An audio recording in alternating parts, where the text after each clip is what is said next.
and what we should be thinking about in settings where schistosomiasis is either very low prevalence to start with or has been brought down to very low levels due to successful programs. I think many of you were in the session yesterday which looked at how do we identify and map and assign where is considered above 10%. But what we're really thinking about today is what do we do in those settings where prevalence is less than 10%. And we know that in these settings, WHO guidance is either, if there has previously been preventive chemotherapy, then we continue or we reduce. But there's a lot of questions around that. What is a reduction? Who should we be targeting? How should we be reaching them? Alternatively, in other settings where prevalence has always been low, there's a recommendation to do a clinical approach of test and treat.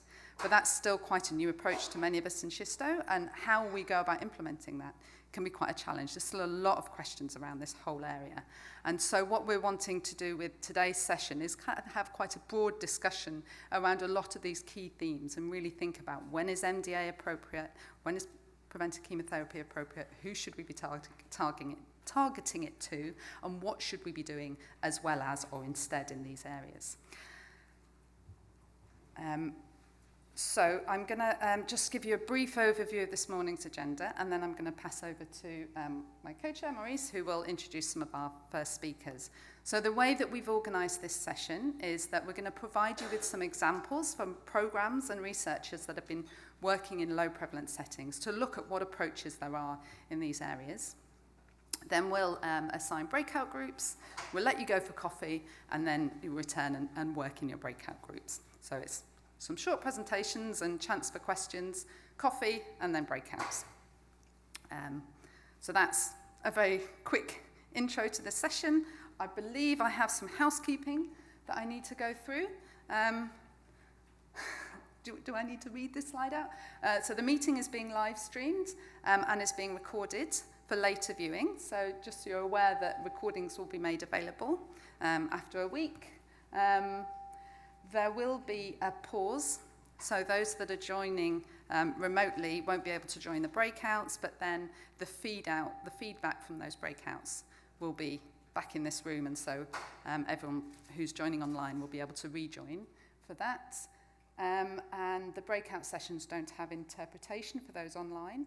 And also to say, take a moment to note the nearest exit and be calm if you have to evacuate. So there we go.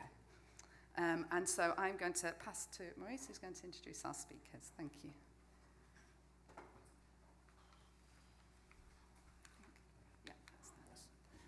Yeah, so a warm welcome to all of you to this session. I think, thank you, Rachel.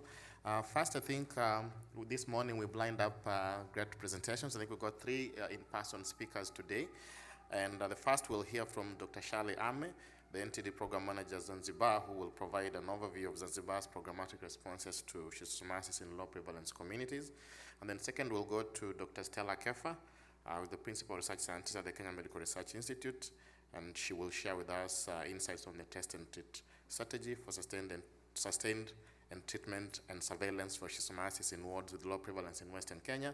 And then third, we'll move to a virtual presentation from Peter Makaula, who unfortunately was not able to join us in person today. He's a senior health researcher from the Research for Health, Environment and Development, Malawi, who will talk to us about the utility of community-directed intervention strategy, CDI, in sustaining treatment coverage in schistosomiasis low prevalence areas in Malawi. Then we'll move to a presentation by Dr. Toffan Kawur, hope I got that one correct, the head of the Poso Health Office, Poso in Indonesia, who will present on a community empowerment approach to sustaining prevention and control of schistosomiasis in Poso district, Indonesia. And last but not least, I think we'll wrap it up with a presentation on the presentation sections with the insights from Dr. David Addis, who is the director of the focus area for compassion and ethics FACE at the Task Force for Global Health, who will present to us on the ethical consideration as we think about approaches, and interventions in these low prevalence settings for schistosomiasis. So first of all, I'll call upon Dr. Charlie Ame, the NTD Program Manager from Ministry of Health, Zanzibar, to come and present. Please, Dr.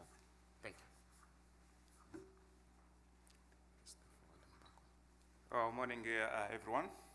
Thank you, Rachel, and the co-chair for that quick introduction.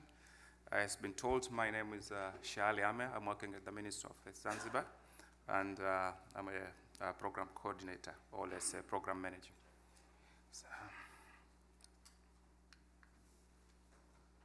So I'll share with you what we have been doing in Zanzibar over the past couple of years. So just to take you through, many of you understand Zanzibar, which is made up of 2 big islands, Unguja and Pemba.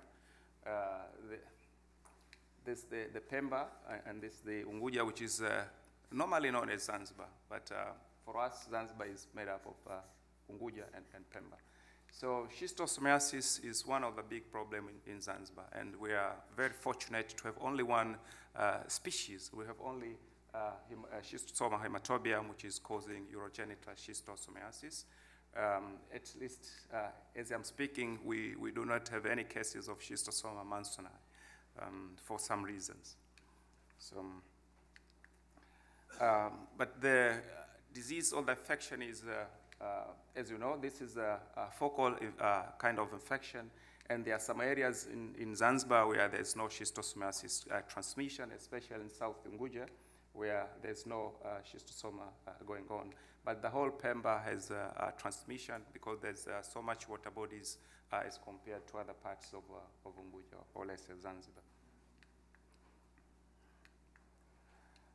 So over the years, there have been so much efforts in terms of controlling the disease, and we set strategies for eliminating the disease as public health problem, and we have implemented snail controls, and also implemented preventive chemotherapy, and we provided this in communities and at schools. So we had a wide, sometimes we call it mass drug administration, or wide community-wide treatment.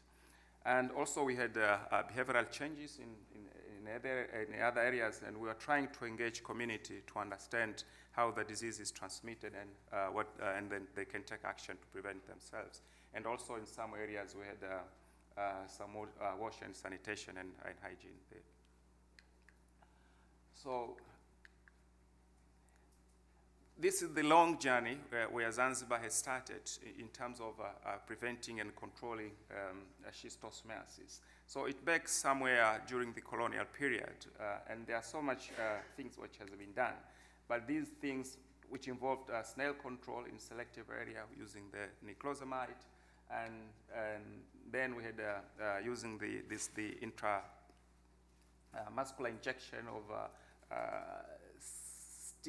steel ball capsule, which I don't know. But over the years, there are so much things which have been done in Zanzibar since the colonial period.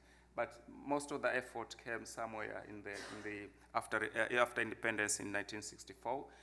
But what I'm going to tell you later on is mostly focused during the 2012 to 2027, where we had a project on schistosomiasis elimination, which involved the strategies which I have mentioned before. So, and this is just the history of the MDA in particular, or let's say the chemotherapy, and the program which started in 1986, the Schisto program. And during that time, the prevalence of schistosomiasis was very high in Zanzibar, because there was so much effort which had been done in Zanzibar. But of course, you can see there are different times, and there were times there was no drug, but there were times there were different strategies we use. And this is overall kind of a preventive chemotherapy effort which have been done for schistosomiasis and other PC preventable disease, or let's say PC controlled disease. So from 1996 at least to 2012, there are so many rounds of MDA which have been done, or let's say a lot of preventive chemotherapy was out during that time.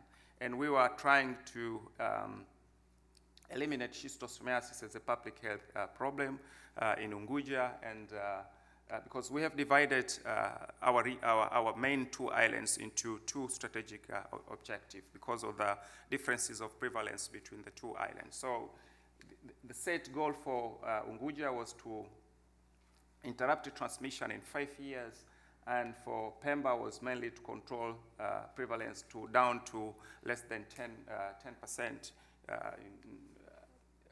in 3 years, and try to eliminate as a public health problem in 5 years. And then we were also aiming to identify effective behavioral changes strategies with understanding of the associated costs and motivators, which and the triggers and barriers associated with behavior change intervention. And we were also aiming of trying to identify effective snail control strategy with understanding of the cost associated, motivator, and drive. So this is what we aimed, or that's what our goal for the project, which we started in 2012 to 2017. So we divided the community, or let's say we randomized the community and to receive one of the 3 treatments. So we had a biannual MDA alone as a school-based and community-based, and we had snail control with niclosamide and MDA, using niclosamide with MDA, and also we had a behavioral change plus MDA.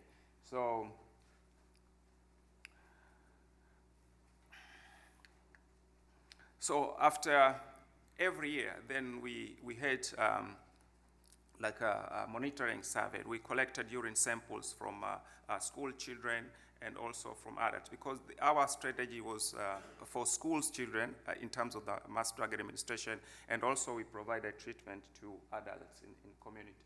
So on my left, you have I have a result of let's say over 9 years for the school-age children and over 9 years for adult population.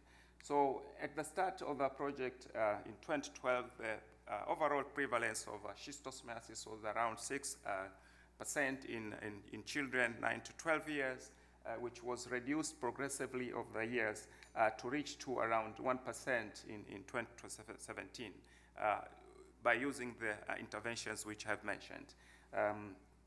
And then similarly for the adult population, the initial prevalence, let's say the baseline was around 4%, which progressively, of course, inconsistently reduced to reach to around 1.7 in 2017. So by 2017, generally, we reduced the prevalence of infection for school-age children and for adult population to around 1%.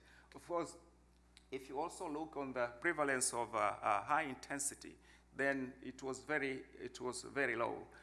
This was 1.6 for school-age children and 1.1. But by the time we finished our project in 2017, the heavy infection was down to 0.4. So overall, we reached the elimination goal by 2017.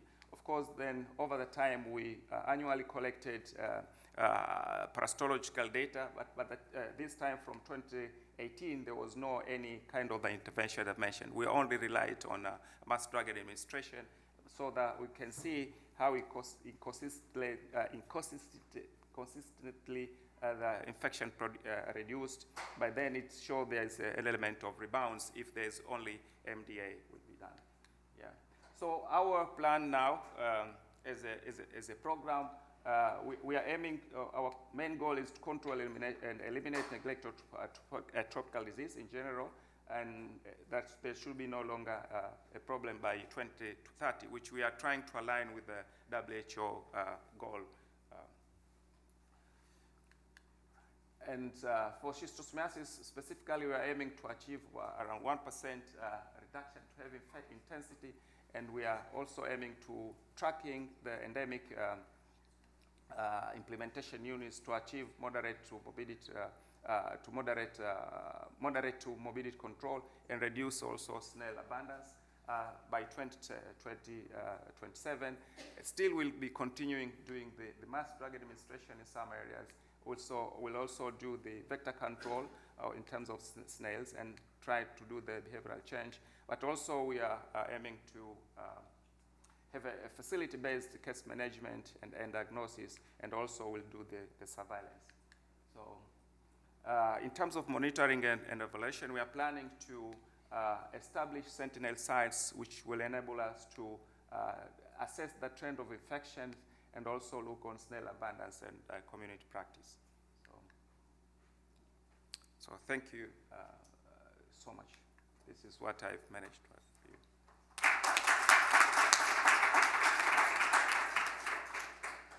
Thank you.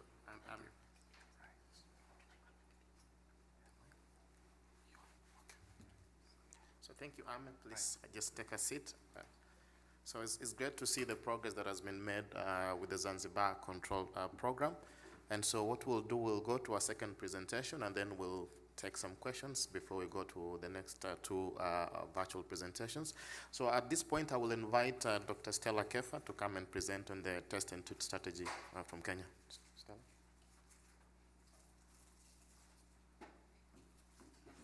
Thank you, and good morning. So I'm going to talk about what we call the 5T strategy, which we hope will contribute to sustained systematic treatment and surveillance of schistosomiasis in wards. Wards are subunits of the implementation units in areas where we have low prevalence. And I'm presenting on behalf of the Ministry of Health. So we have Florence, where we have Dr. Odere here, and I think we should be having Wycliffe somewhere. So had questions, we'll direct to them. So Kenya has an ambitious strategy that they call the breaking transmission strategy that targets the 4 PC entities, which includes schistosomiasis. And this strategy was launched in 2019, and it has 6 pillars. For the sake of this presentation, I'll talk about increase MDA coverage in all endemic subunits, and to strengthen systems for monitoring and evaluation for surveillance and research. And so Kenya has been divided into regions. So the Western region, which is 4 counties, Bungoma, Trans Nzoia, Kakamega, and Vihiga, has been supported by the N Fund through the Deworming Innovation Fund. And this area, before we got this funding, we didn't know much about the schistosomiasis prevalence. And so the first thing that was done was to do precision mapping, and the surveys were done in 2021.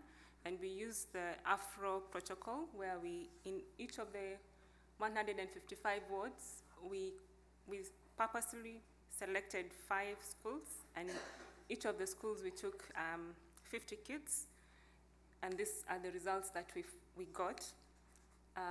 So the MDA thresholds in Kenya is treating areas above 2%. So anywhere where we got schistosomiasis of above 2%, there we conduct MDA at community level. However, we do have some wards that are above 1%, but below 2%. So that is where we had questions on what should we do in these areas. So this is where we are wondering, what do we do? Because WHO says reduced treatment. And so in these areas, the questions that we have is, if you do MDA in these areas, and for those who have taken praziquantel is it's not a very pleasant drug. And for those who don't think they have the infection, compliance tends to be low. And there's a push by pharma companies and WHO that we need to use the available praziquantel to avoid over and under treatment. So the questions, or what we are looking to do, is to find innovative, targeted and cost-effective alternative approaches to MDA in low prevalence settings. So one thing that is talked about is to address the reservoirs, as we have heard from Zanzibar, establish long-term treatments, because MDA are not sustainable. They are mostly funded activities. And lastly, to facilitate ongoing surveillance. So what we have proposed is a 5T approach, because we know that schistosomiasis is a focal disease, and as Amadou said yesterday, in the yesterday session, is that where there is water body and where there is contact with these water bodies, then you tend to find transmission of schistosomiasis. So the first thing is to test. The primary case is identified either through active or passive surveillance, so either through the health system, so through the facilities where people are going for treatment, or through the surveys that we are constantly doing in this region. And then once we identify a primary case, they are treated with praziquantel. And then with this primary case, then we actively track the contacts. And contacts here, we are thinking about family. Most rural areas in our setting, they are extended families, playmates, because also we found that playing in water is a risk factor for schistosomiasis, and people who use common water sources. And then all those who are found, the relative contacts are tested, and all those who are found positive, praziquantel is provided. So the aim of this, how it is planned, is that we'll do it in 2 wards in Bungoma, and this is for 2024. Initially, we were supposed to do it this year, just riding on the midterm assessment that was done in mid-year, but because of funding issues, we have not been able to do it. And then first is to find the prevalence of Mansoni in villages where we know that schistosomiasis is less than 2%, but greater than 1% using our granular data. Then we would identify positive cases, as I have indicated. And then one thing we are very keen is to know the costs and the factors that would facilitate or be impediment to conduct this strategy that we are talking about. And then we'll look at the prevalence that we get from the 5T strategy and compare it with what we get from the surveys that we are doing. So the primary cases would be identified using purposive approaches, and this is a pilot. So the math of how the sample size has been arrived, that Dr. Odire can speak to it. And then we'll purposively select schools and rural facility based on the granular mapping data. And then we will determine, using point of care, the POC-CCA and a test using a single stool sample. Then active tracking will be done for the primary index cases, focusing on family and household members and playmates and people who use common water sources. Additionally, we will want to map these households and these schools and sort of see how close are they together. We'll also look at school enrollment, because this can also help us, in terms of MDA. Are we missing out people there? We'll also do a short socioeconomic status to just understand the assets, what are the risk factors that contribute to people, having schistosomiasis and others not having. And, schisto is a wash-related disease, so we'll also collect wash-related variables. Additionally, we'll look at reported coverage of PC in the intervention that have been conducted, and we'll look at, the schools and the health facilities. And lastly, we'll also look at the cost data, because we are looking for something that is sustainable.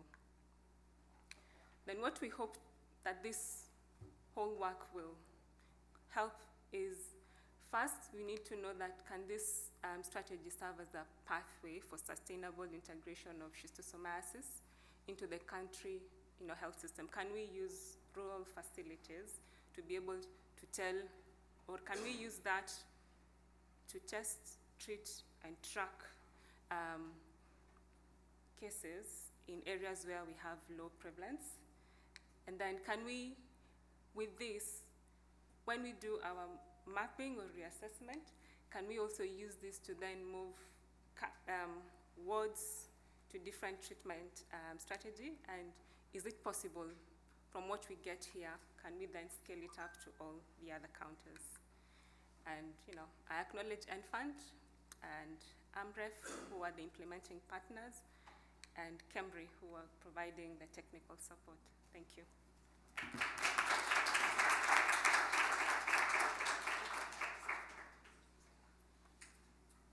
So thank you so much, Stella, for that presentation on the test and treat strategy. I mean, as some of you might be familiar with some of the studies that have come out, I think, from Egypt, work that Steffi has done in Zanzibar. I think there's a lot of indication that it's possible to actually implement some of these test and treat strategies in some of our settings. So at this point, I think we'll open the floor to a few questions before we proceed with the next set of presentations. I can see David.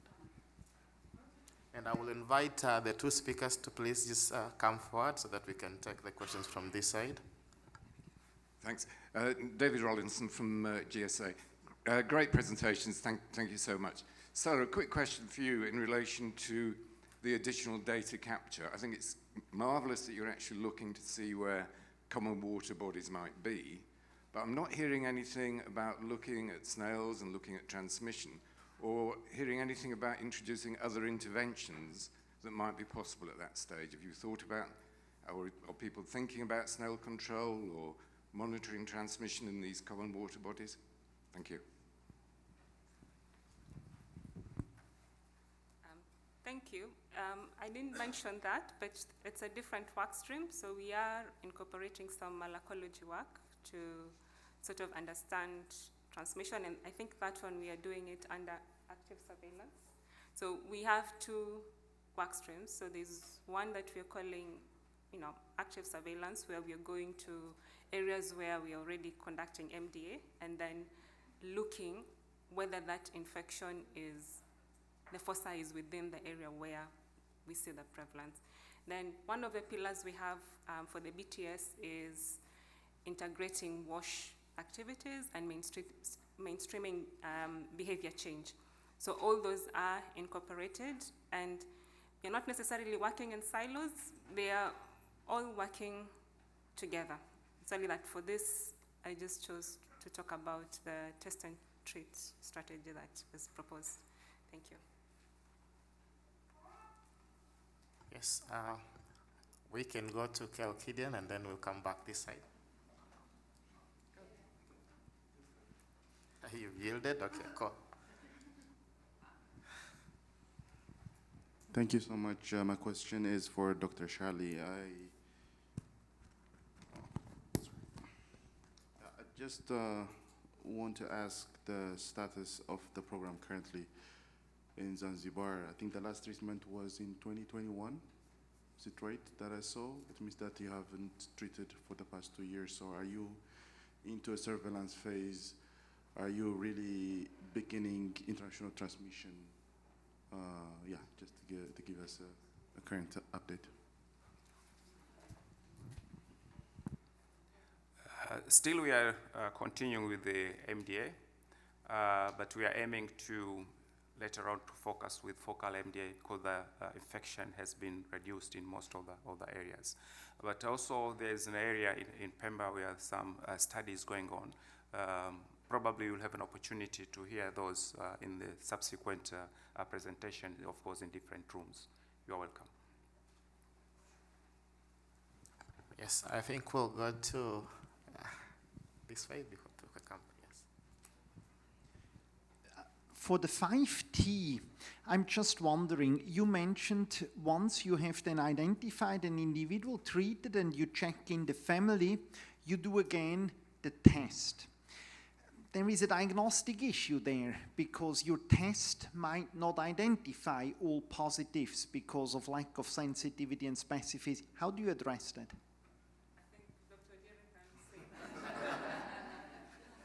So this is the part where I'm thrown under the bus. So, I mean, so for the test and treat strategy, we've actually proposed to use the point of care circulating cathodic antigen, which hopefully we feel is going to be a little bit more sensitive than the catocars. There will be room for us to be able to go back and test those samples with catocars just for comparison purpose, but the plan now is to use the POC-CCA test. Yes. Oh, let me see. So let's go at the back, then we'll come back here. Thank you. My name is Upenda Mwinkira from ACT and NTD East program. My question is to my fellow countrymates in Zanzibar. I want to know, I could see there is a rebound of prevalence after you stopped your research. I just want to know, was there any component of how to sustain the gains, or do you plan to have something around that in future? Because I feel like it's going to be rebounding every time without that. Thank you, Dr. Upendo, for the nice question. What I can tell you that without having any intervention, then always things will be bounced back. So as you saw, in the beginning we had a combination of different strategies with the snail control and behavioral changes, of course, with the MDA. And then we stopped those interventions. We only remained with the mass drug administration. And at some point, then the distribution of drug was somehow interrupted. So that's why you saw those kind of rebounds. But this is a matter of fact, of course. If you do not, by only relying on MDA, then the prevalence of the infection may not be controlled very well. Of course, you know the problem with the MDA, sometimes with the compliance in some areas, and of course, many of us, or let's say many of us have said about the test of the drugs, the myth and other issues related to MDA. So you need to have additional interventions to effectively control and sustain the end game of the infection. Yes, we can come back here. And please, for those fielding questions, if you could just indicate your name and your institution for purposes of the records. Thank you very much. Wellington Oyibo from the University of Lagos, Nigeria. From the presenter in Kenya, you indicated community practice. So are you talking about the primary care? And if so, what is the level of their involvement in schisto control in Kenya? Thank you. I'm not sure I understood the question. Community brackets, what? Community healthcare workers. Yes, so the community health so we are looking at it in two approaches. So when we do the active surveillance, there we are doing it at schools. But when we are doing the passive surveillance, there we are doing it at healthcare. So it's the healthcare providers who will be doing the testing. Yeah. And in terms of MDAs, they're also the ones who deliver the MDAs, the community health volunteers. So thank you. I'm just keeping an eye on the time. I think we can take one more question from here before we proceed. Then we'll fill the others at the tail end. And Florence, I hope that's supporting the not questions. You might have actually addressed that partially before, but in Zanzibar, it was interesting to see that in 2020, following the pandemic lockdown, there has been a bounce back of the prevalence of infection. There has been some significant fluctuation also there was on the left panel, which they were about the school-age children, I think, while the right one was about the adults. And so I was wondering exactly how much do you think that, the current trend needs to rely on consistent, treatment, potentially even MDA, on a large basis, and what happened, if for any other reason, that step back, and do you expect it might bounce back pretty quickly, or it's going to take a while before that happens? We are not hoping to see a very huge kind of rebounds because, as I said, the infection has gone down very well. Of course, when there's no other interventions can bounce, but we are not expecting a huge kind of rebounds of the infection, which can take us to the prevalence before any interventions. But as I said, in our plans, we are hoping to change some of our strategies, and we can have focal treatment, because now we know exactly where the transmission is mostly high and where there's a very low transmission, and when we can put our effort into areas with high transmission. Of course, when these new approaches like the test and treat, when they come out, and if they prove that is very useful, we can use into our new strategies. Okay, thank you so much. I think at this point I'll invite our presenters to take a seat. Thank you so much, Anna.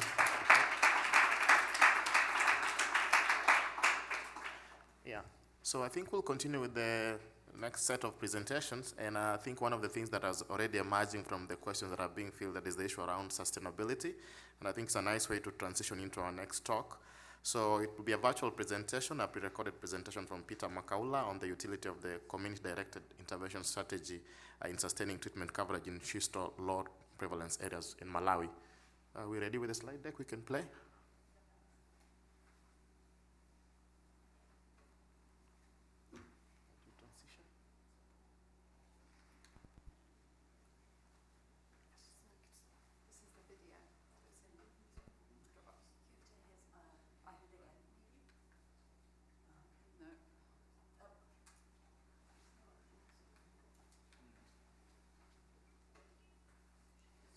Unfortunately, two of our speakers were unable to travel to the US, but they have very kindly recorded presentations, which is, we have them queued up.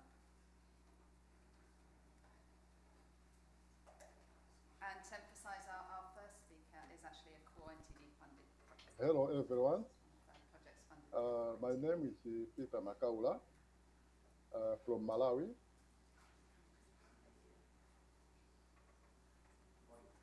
So I'll start by a brief background about schistosomiasis and the mass drug administration in Malawi. There have been a number of surveys done dating from 1994, which affirm. Hello, everyone. My name is Peter Makaula. From Malawi.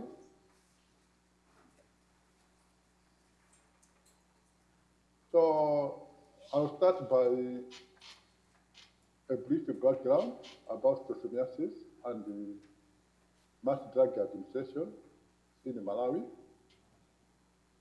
There have been a number of surveys done dating from 1994, which affirms that the prevalences range from 50% to 94.9 for Osteosoma hematobium, and between 74 and 67 for Osteosoma mansionii. As we are all aware, mass drug administration is one of the community-based programs that is carried out annually by community health workers known as health service assistants. So this rate poses a sustainability question. What might happen if the donor support comes to an end? This motivated us to come up with a study which was funded by COR-NTD. So in this study, it's about the community-directed intervention. As you know, community-directed intervention is defined as a health intervention that is undertaken at community level under the direction of the community itself. It puts community at the center of their own problem and empowers them to be responsible for their own health problems. So in our study, we had a research question, wanted to get answered. That can the CDI approach be effectively used to deliver MDA to control schistosomiasis at community level in the rural Malawi district? So in order to answer the research question, we designed the study, a controlled implementation research with two arms. The first arm was an intervention where we used the CDI approach to deliver MTA. And the other arm, a control, where we continued relying on routine MTA campaigns organized by the Schistosomiasis Control Program. We collected the data at baseline and at follow-up. In consultation with the Ministry of Health, we identified 3 districts of Mangochi, Zomba, and Tiradzulu in the southern part of Malawi, based on a high prevalence of schistosomiasis. Each district, we identified 4 health centers, taking into consideration transmission, topographical, and ecological factors. And for the 4 health facilities, we divided them into 2 according to study arm. So we randomly assigned 2 of the 4 health centers to either the intervention or control arm. Then in the 2019, we carried out a baseline data collection, as we have indicated that it was mainly checking on record of MDA at the district, health facility, and the village level. Then next year, 2020, we focus mainly on the intervention arm, where we started to identify trainers of CDI, because it was a new concept. So the training started at district level, where a team of 4 trainers were identified and trained on CDI, and these in turn moved to health facility level, where they also identified the health center trainers and trained them.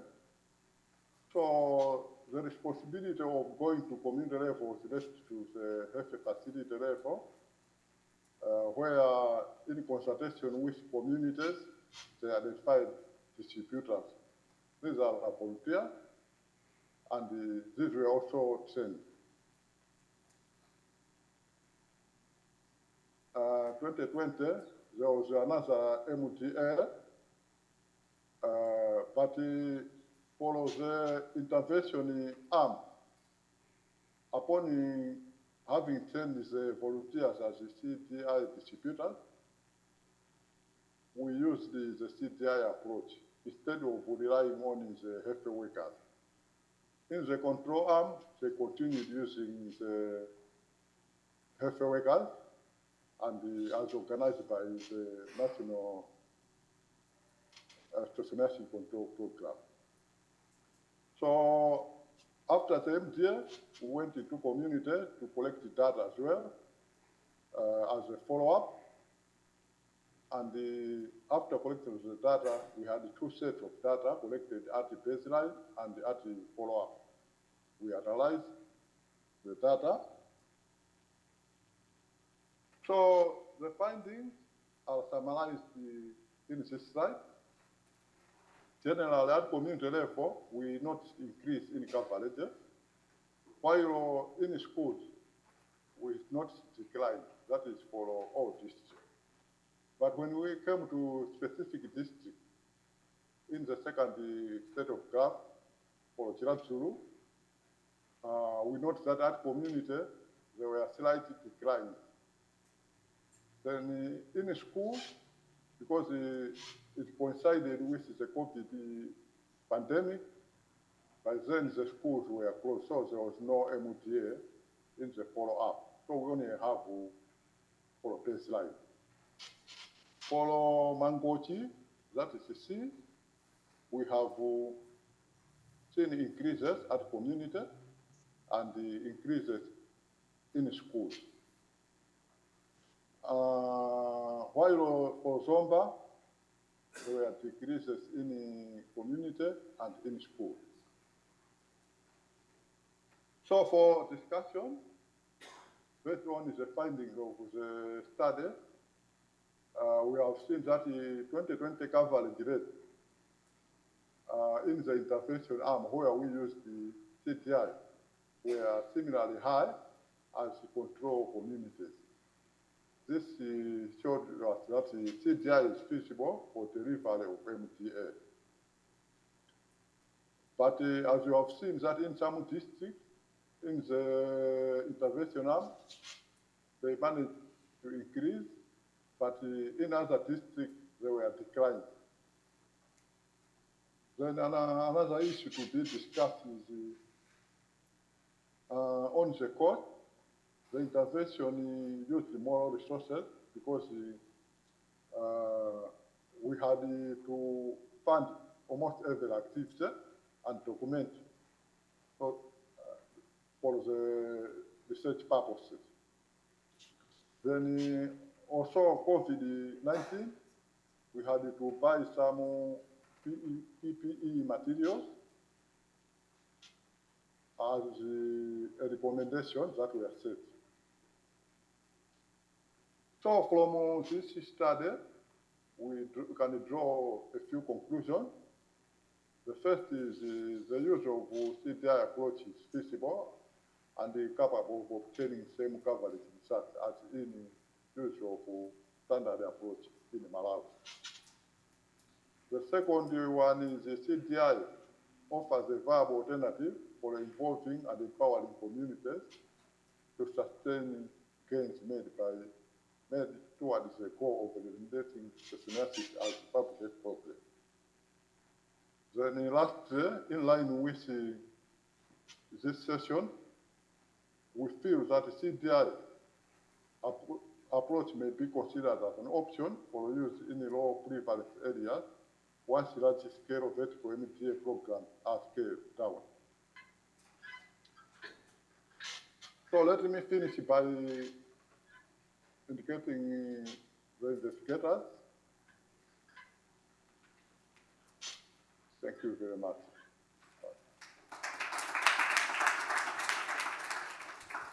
So our appreciation to Peter, who unfortunately could not join us here in person for this presentation, but agreed to be part of this session. So unfortunately, we won't be able to take questions because Peter is not here. So we'll move to the next presentation, which is also, hot on the heels of the CDI and sustaining control interventions in these low prevalence settings. We'll hear a presentation now from Dr. Tofan Karwur on a community empowerment approach for sustaining prevention and control for schisto in Poso, Indonesia. And so we also have a pre-recorded presentation. So if you can please go ahead and play.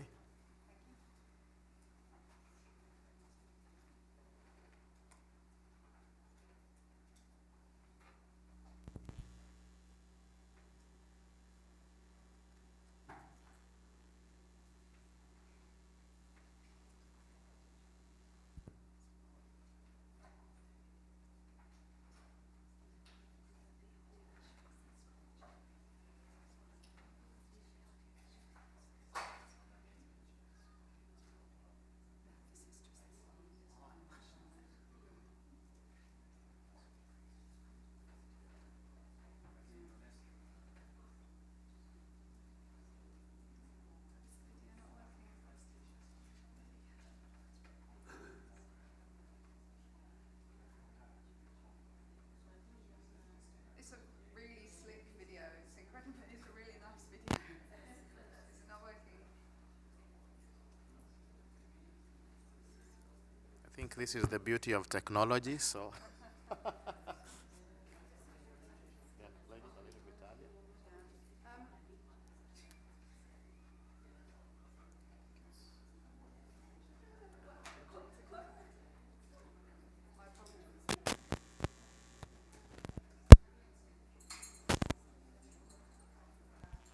Tourism such as Napu and Bada Plateau that are located in the area of Lore Linda National Park. There are many flora, fauna, and megalith statues in there which are estimated to be older than That's the sound.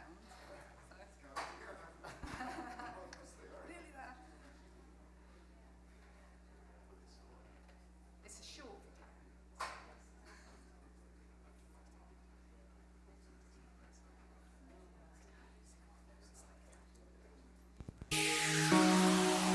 Poso Regency is located in the center of Sulawesi Island and has a beautiful natural panorama until it becomes a destination of domestic and overseas tourism such as Napu and Bada Plateau that are located in the area of Lor Linda National Park.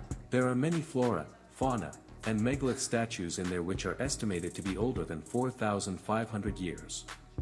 Those certainly are the gifts from God for the people living in that area. However, behind all these, there is schistosomiasis disease which is very dangerous and can cause death for the communities in that area.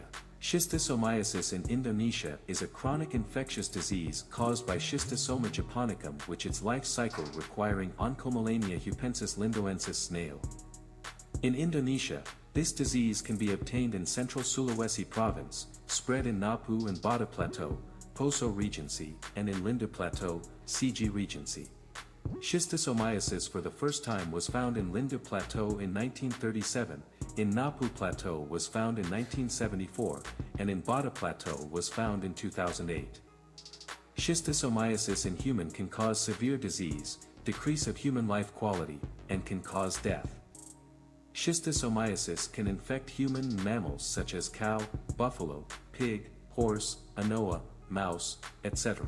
The eradication effort done by the government to eliminate this disease is not successful yet. It indicates that the repetitive infection can occur caused by the infectious cycle which continues to happen because there is an area which becomes the habitat of Oncomelania snail around the place where the communities do their activities. The government of Poso Regency carries out a local innovation which is called as Gemma Baraksi or Mabago Schisto, which is an independent community movement to eradicate schistosomiasis. Inovasi Gemma beraksi dan berhasil menurunkan prevalensi serta menurunkan jumlah lokus Schistosomiasis. Gemma beraksi atau Mabago Schisto adalah suatu inovasi yang bagus sekali dalam rangka membantu eliminasi Schistosomiasis di daerah endemic Schistosomiasis di Sulawesi Tengah. Dan Gemma beraksi ini sesuatu inovasi yang saya sangat appreciate, sangat saya hargai, yang diharapkan dapat membantu eliminasi schistosomiasis. Gemma Baraksi is an effort to control schistosomiasis which involves and empowers the community in modifying the habitat environment of Oncomelania snail through land drying, cleaning, continuous land utilization and hoarding, and routine maintenance of waterways once every 2 weeks. Mabago Schisto activity consists of 5 stages covering socialization and advocacy in the Regency level, sub-district level, and village level, training carried out in the village to increase the knowledge and capacity of the community about the prevention, control, and eradication of schistosomiasis. Focus group discussion in the village is to make a commitment in the implementation of Mabago Schisto routinely and sustainably. Kami perwakilan dari masyarakat Desa Tuare, Kecamatan Lore Barat, dengan ini menyatakan sukarela akan bersama-sama melakukan kegiatan-kegiatan untuk memberantas fokus keong Schistosomiasis di lingkungan tempat tinggal kami. Gemma beraksi tentang pemberantasan titik-titik fokus yang ada di lokasi di desa kami. Tentunya kami sebagai masyarakat sangat berterima kasih kepada pemerintah. Seluruh masyarakat Desa Tomipi terjun langsung dalam pelaksanaan kegiatan yang dimulai pada hari ini dan diprogramkan setiap bulannya dilaksanakan pembersihan fokus 2 kali dalam 1 bulan. Schistosomiasis yang ada di Selekeka bisa berangsur-angsur bisa pulih dan pergumulan masyarakat tentang Schisto yang di Selekeka bisa terkendali dengan kegiatan pengoperasi yang kami mulai pada hari ini. Kegiatan Gemma beraksi yang merupakan salah satu langkah pemerintah dalam rangka pemberantasan fokus keong yang ada di desa kami. Tentunya kami sebagai masyarakat benar-benar mendukung program ini. Gemma beraksi sangat bermanfaat bagi kehidupan masyarakat. Di desa Tuare ini akan terbebas dari penyakit keong Schistosomiasis. Setelahnya dilaksanakan Gemma aksi, maka berkuranglah fokus Schisto tinggal 2. Sekali manfaatnya kami telah rasakan tujuan dan sasaran. The government routinely monitors and evaluates the implementation of Gema-Baraxi or Mabago schisto in endemic areas. The infection rate of schistosomiasis in human decreased from 0.84% in 2016 and dramatically dropped to 0% in 2019 until now. The number of snail living areas decreased from 26 areas in 2016 to only 2 in 2019 until now. Community participation in stool survey rise from 44.69% in 2016 to 81.74% in 2019 and Gema-Baraxi and Schistosomiasis control program is effective to reduce the number of snail habitat and infection in human in Poso district. This model is recommended to implement in endemic area. Community empowerment which integrate with Schistosomiasis control program activities, targeting the life cycle, is the only approach that will lead to sustainability and future elimination.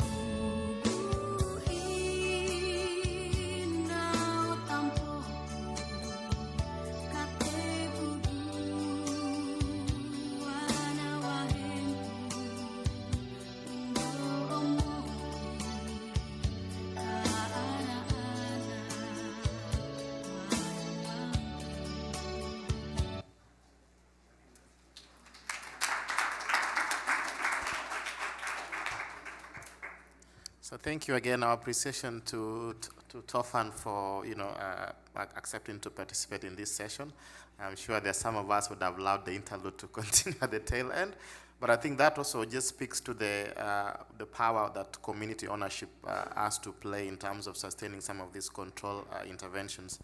And so to wrap up our presentation session now, I will invite Dr. David Addis to come and give a presentation on some of the ethical issues that we have to grapple with as we move towards providing intervention in some of these low prevalence settings. Dr. Addis, please.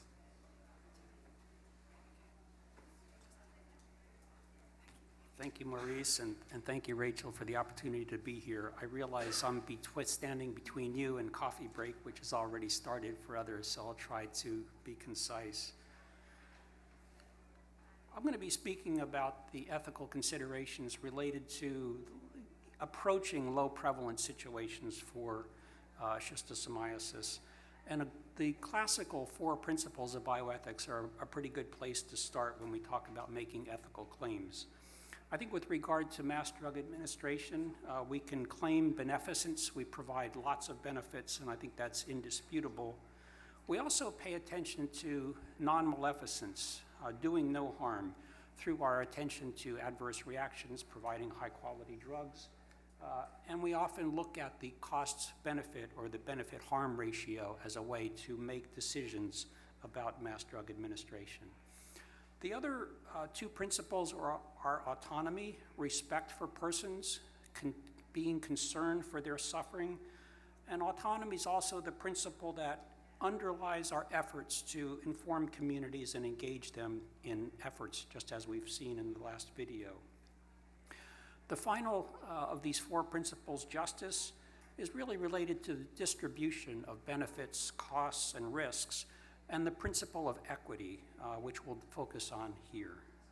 Now keep in mind that equity needs to be balanced with these other principles, and sometimes these principles come into conflict or in tension with each other.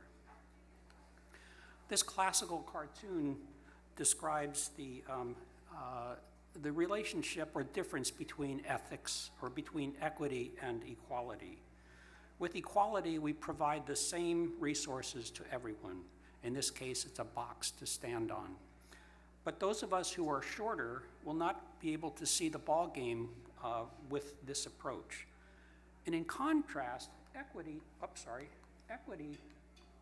takes our differences into consideration and allocates resources according to need. But of course, this cartoon is overly simplified.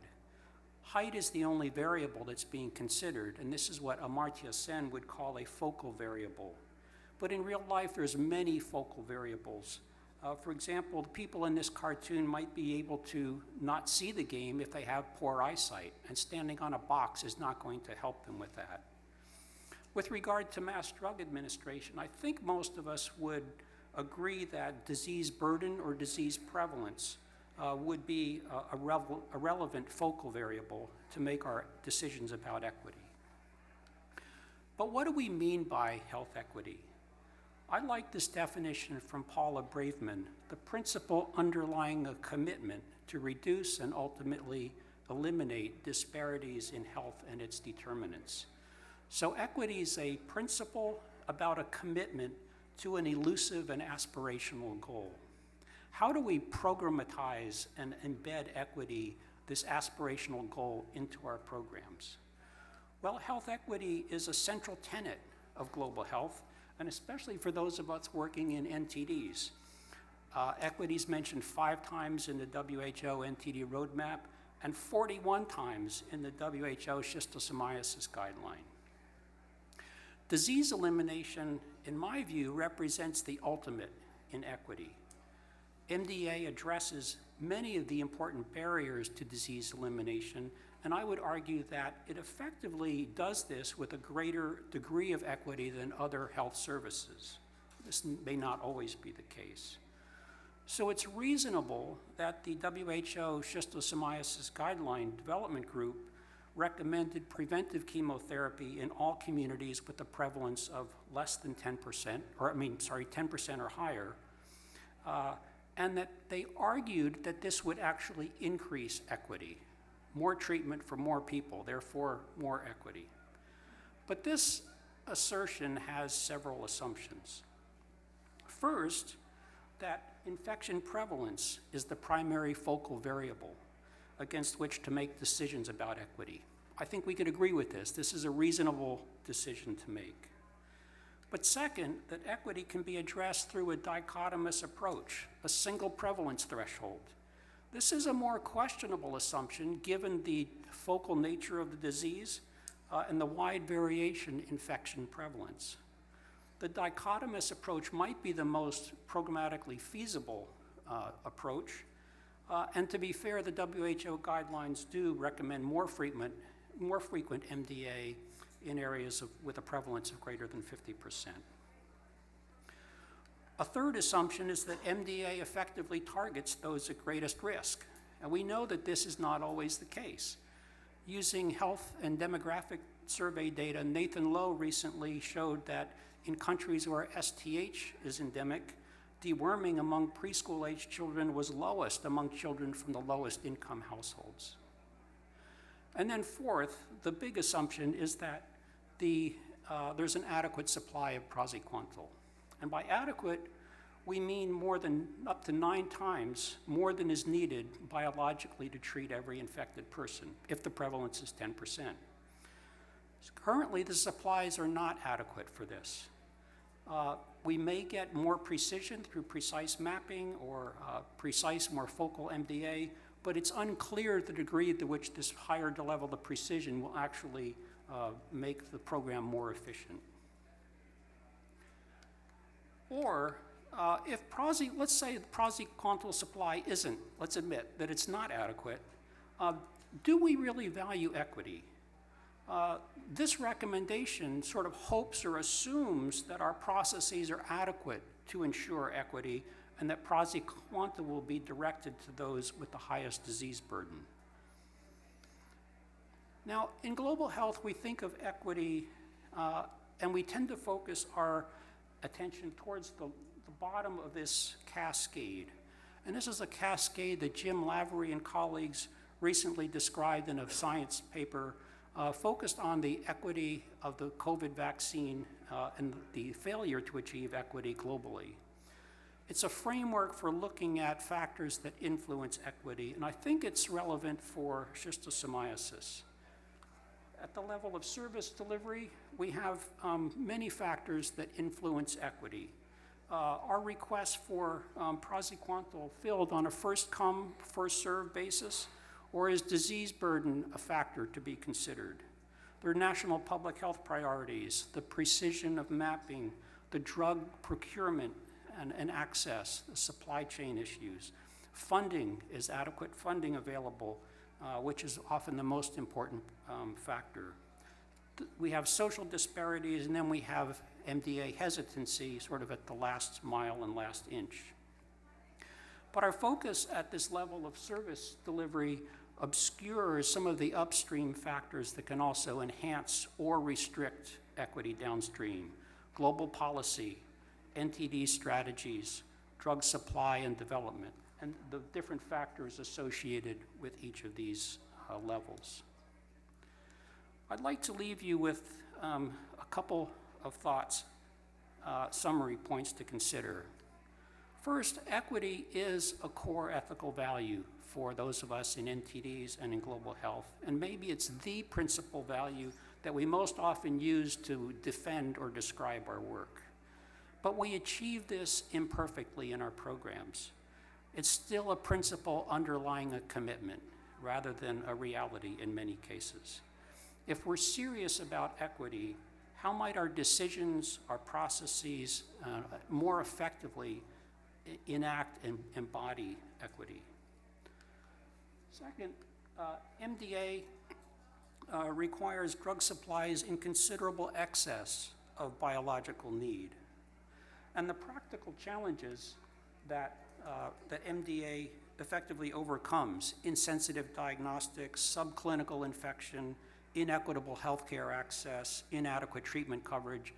These challenges will exist even with the interventions that we've heard described today so beautifully. So these challenges don't disappear when we get to lower levels of prevalence.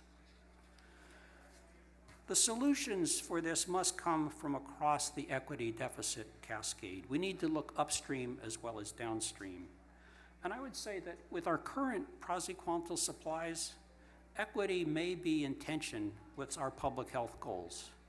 I would argue that it may be helpful for us to explicitly acknowledge when we prioritize these other factors over equity. I'm not saying that equity always has to be the primary factor, but we do prioritize other things. Let's be honest about that and upfront about it. And to achieve equity, I think we need a systems approach that looks both at upstream and downstream. I'd like to thank you for your attention, and I look forward to questions and to the coffee break. Thank you.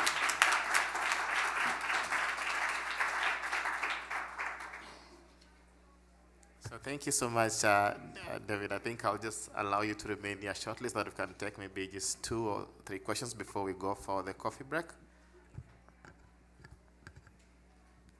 Yes, please. Many thanks for your presentation. Mine is a comment more than a question. It's not only this, but on all the presentation we have. And it's about the cost of all these intervention. You see?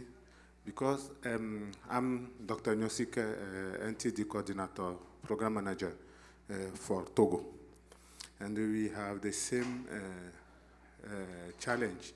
We have many, we have a pilot project to see how to do in the low, where we have low prevalence. And after this first project, we have seen that the cost of this intervention is 3 or 4 expensive than the usual intervention. And then now here also I've seen it, and for 5T also they have not cost, but I think that it will be more expensive. I think for me it's very important to when we add what you showed now about equity, to have a reflection deeply about how to change all this. Thank you. Thank you for your comment. I can just agree. We do need to think deeply about this. Do we value equity? How do we, in a sense, make the case that equity demands increased costs in some areas? Can we use our stated valuing of equity, can we translate that into action and to resources? So I can just agree with what you're saying. Yeah, thank you. Yeah, thank you very much for the presentation. My name is Florence Wakesho from Kenya. And again, just looking at the global agenda of interrupting transmission of schistosomiasis. From the scenario, I just wanted to agree with my colleague as well, just bringing in a different component. If we are to interrupt transmission, it means doing things not in the normal ways, probably having deeper engagements with community, and that probably will need more investment. So looking from where we are coming from control, and now interrupting transmission, there will be need of more resources really to support this initiative. And so really asking, of course, governments, partners to really support towards this investment, because I feel like in the next few years, more resources are needed really to interrupt transmission with these out of the ordinary concepts for us to achieve what we need to do. Yeah, thank you. Thank you. Very good comment. I agree. We can take two more and then we break from Thank you so much. I just want to ask, how do you see equity in majorly donor-driven programs? Yes, we can skip our coffee break and go right into that conversation. No, it's you're right. We claim equity. It's the mantle in which we wrap ourselves. If you ask most public health students or global health students, what do you think you're doing with your career? Health equity. We say it all the time. It's become a phrase, and yet our whole system, the colonial legacy of global health, is incompatible with that degree of equity.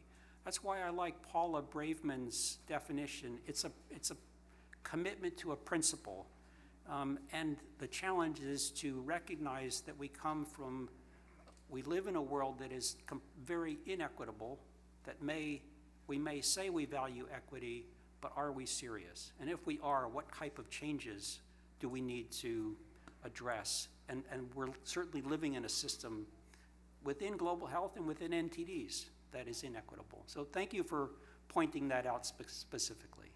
There's a lot of work for us to do. Thanks. Hi, David. Christy Hansen from the Gates Foundation. I think you and I have talked about equity for more than a decade. And I was just thinking about actually the context of a Schisto program, and back to the very first slide with the picture of the baseball game. And I think we have the tension of, if you only had one box and you had those three people, you don't have three boxes, you have one box. Who are you going to give it to? Are you going to give it to the shortest kid, and he's still not going to be able to see the game, but you're going to get him halfway there? Or are you going to give it to the medium guy? So I think we have a real tension, like in a resource-constrained environment, with optimizing public health impact and equity are often going to be at odds with one another. And kind of how do we, in supporting, and especially coming from a donor perspective, we also have limited resources. Yes. You know, it doesn't feel like it to those, but we do. Where can we both enhance equity and optimize public health impact? Because they're not necessarily the same. Thank you. Thank you very much. Yeah, I agree. Thank you.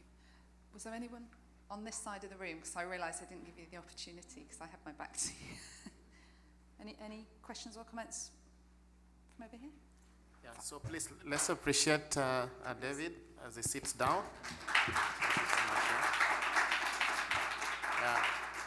And just a reminder that our speakers will be available for interaction during the coffee break. So if you have further discussions, please feel free to interact with them. And at this moment, I think we will take our coffee break. And then it is, we'll take our coffee break, and then we'll come back for the small breakout sessions. And I will hand over to Rachel to guide us on that when we come back from the coffee break. So please feel free to enjoy your coffee, and thank you so much for your participation.